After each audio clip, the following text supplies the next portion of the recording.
Welcome back to the Deep Dive. Today we're doing a really targeted analysis of a passage that might seem familiar.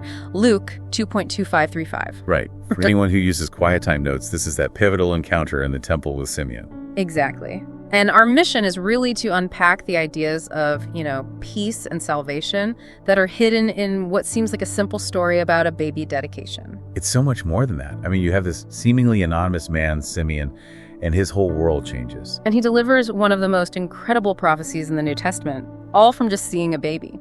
It's a profound moment. So let's unpack Simeon first. The text calls him a man in Jerusalem who was righteous and devout. Mm-hmm. But there's this other phrase there. He was waiting for the consolation of Israel. What does that actually mean? Well, it's not just, waiting quietly. The consolation of Israel was this deep political and spiritual hope for the Messiah to finally show up. To restore the nation. To restore the nation, exactly. To redeem them from Roman rule. So Simeon was spiritually primed for something huge to happen. And what's fascinating is how the source material connects that readiness to, divine guidance. It says the Holy Spirit was on him. Right, it's very explicit.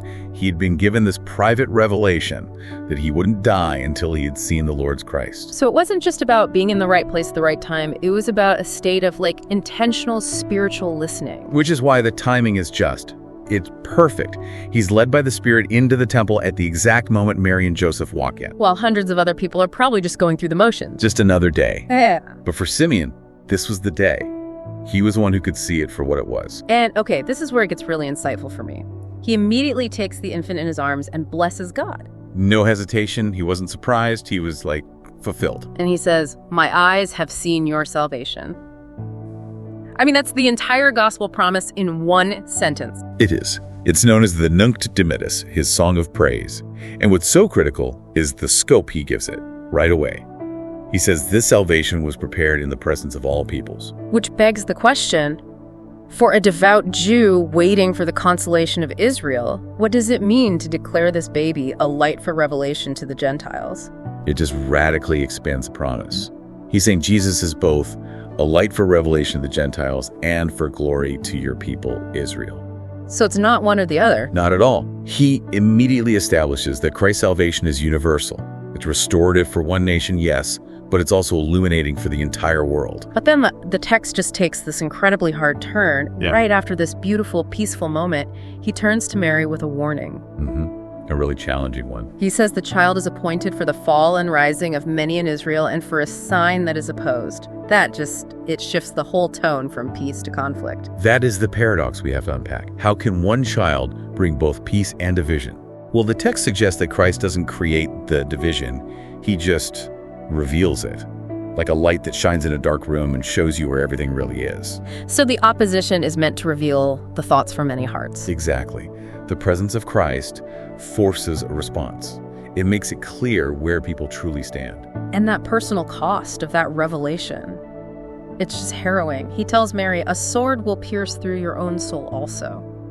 Why is that pain necessary? I think Simeon is saying that being part of this salvation, even as the mother, involves deep suffering. Her personal anguish is going to mirror the world's opposition to her son.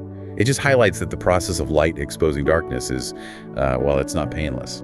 So when you put it all together, what does this encounter mean for us today? Simeon seems to model this spiritual life of being faithful, devout, and just listening. I think the core takeaway is recognition. It's all about recognition. How so? Many people saw a baby that day. Only Simeon recognized God's salvation. Okay. And if we connect that to the bigger picture, that moment of recognition is the turning point. So the final thought to leave you with is this. If you recognize this truth today, what's the consequence? What's your response? Is it like Simeon's? That spontaneous burst of praise and hope? To have focused clarity. Yeah. That's a profound challenge for all of us to think about.